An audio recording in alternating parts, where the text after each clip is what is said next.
The feast at Lu Manor was underway again, with all the cups and plates rearranged.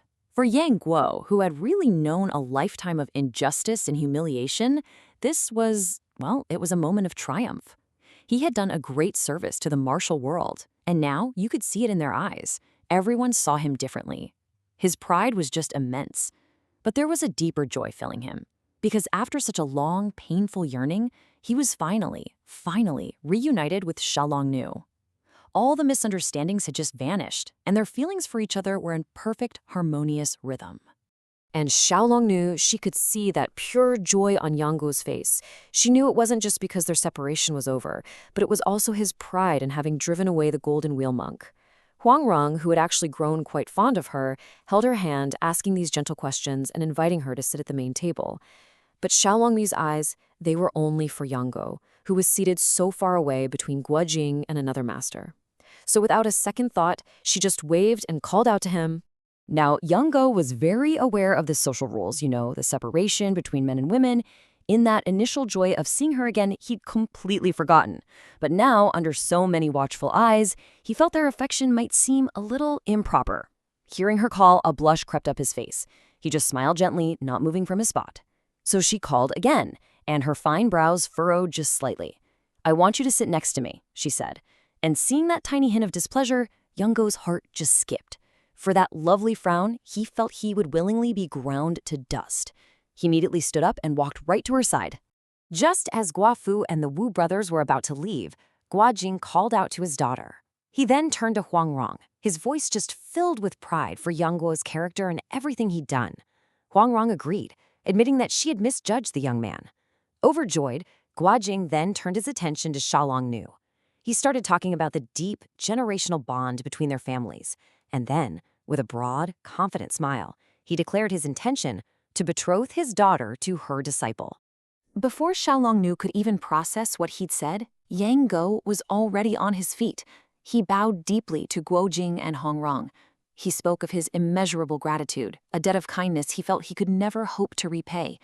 But, he continued, his family background was humble and his own character was poor. He was, in his words, utterly unworthy of their precious daughter. Guoqing had expected nothing but joy, so hearing this flat-out refusal, he was just stunned. He figured it was just youthful shyness, and he laughed, telling the boy not to be so bashful. But Yang Guo bowed to the ground once more. He said he would go through fire and water for them. But this command of marriage, he truly dared not obey. And seeing the solemn, unyielding look on his face, Guojing was completely perplexed. Huangrong, she could sense the tension. She saw that deep, unspoken connection between Yang Guo and Xiaolongnu, and she tried to smooth things over. She suggested, "Hey, let's just discuss this later." But Xiaolongnu simply shook her head. Her words, even though they were spoken softly, were so clear and bright that hundreds of people in that great hall heard them. Guojing was so shocked he shot to his feet, unable to believe what he'd just heard. But then he saw her, holding Yang Guo's hand, their intimacy just undeniable. And all he could do was stammer, "But he is your disciple, is he not?" A beautiful, joyous blush appeared on Xiaolongnu's pale face. She smiled and explained that yes, she had taught him martial arts, but now he was just as skilled as she was. "He likes me and I like him very much," she confessed. "I once thought he didn't want me, and it made me so sad I wished I were dead. But today I know he truly loves me." In her profound innocence, she was just speaking her deepest feelings, completely unaware of the strict rules of propriety and the profound taboo she was breaking. Just as they were about to leave, a figure leaped out. It was the Quanzhen Taoist priest, Zhao Zhijing. He blocked their path with his sword, accusing Yang Guo of deceiving his master and committing an act fit for beasts. And then he loudly referenced a night on Mount Jiangnan, insinuating the absolute worst. Xiaolongnu, who had nearly died from this very slander once before, she just couldn't bear it again. She reached out, her palm pressing lightly against his chest as she told him to stop speaking nonsense. It was a swift, almost traceless move. Zhao Zhijing felt almost nothing, but before he could finish a mocking retort, his eyes widened. He just fell backward with a thud, his internal organs severely wounded. Guojing quickly leapt out to intervene. He turned to Yang Guo, his voice stern.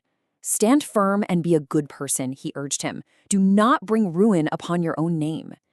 He reminded Yang Guo of the meaning of his name, Guo, which meant to pass over a mistake, and his courtesy name, Gaiji, which meant to correct it. He implored him to think about the great transgression of disrespecting his master. Yang Guo's reply was startling in its conviction. He asked how he could possibly recognize Zhao Zhijing, a man who had beaten him, insulted him, and deceived him, as his master. He declared that his relationship with his gugu was as pure and clear as day. I respect her and love her, he said, and his voice just rang with righteousness. Can that be wrong?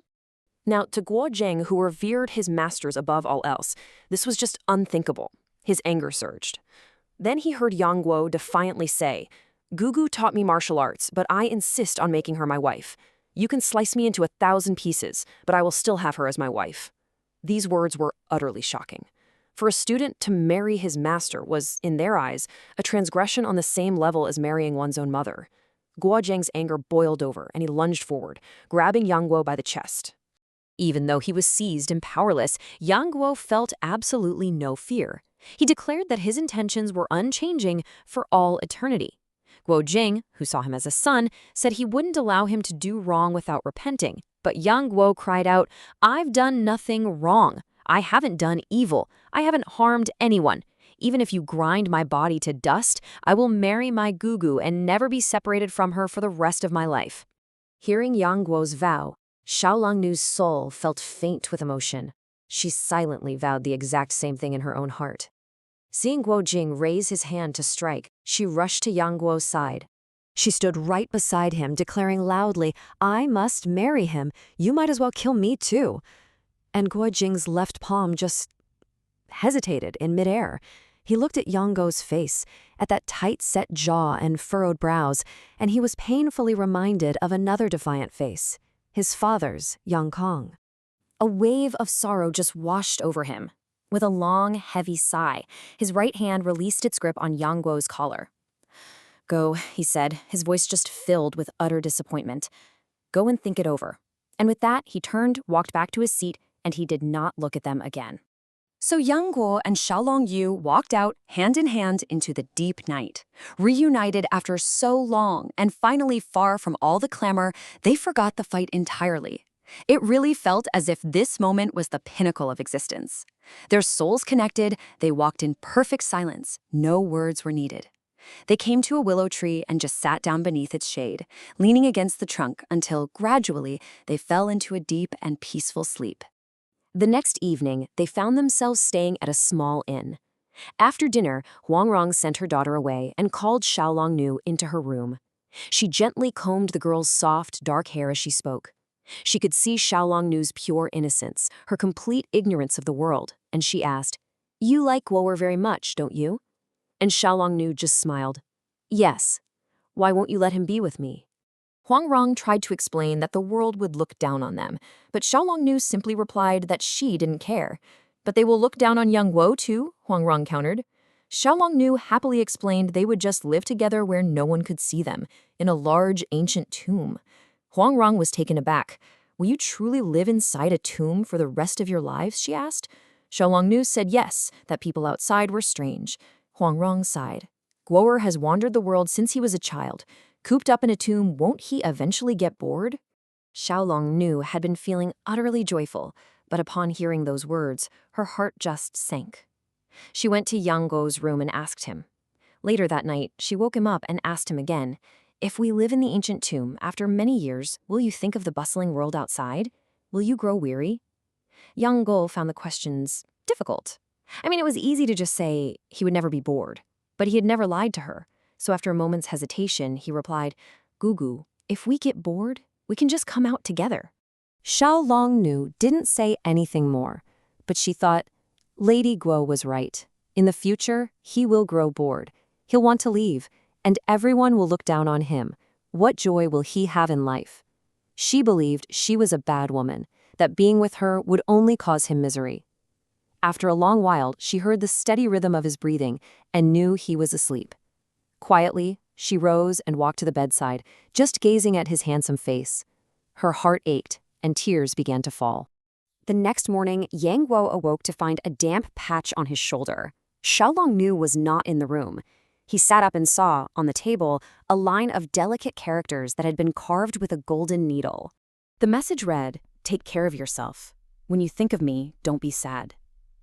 His mind just fell into chaos. He saw the teardrops on the table, still not dry, and he knew the dampness on his shoulder was from her tears. He leapt out the window, shouting her name into the empty morning air. "Gugu! Gugu!" But there was no sign of her at all.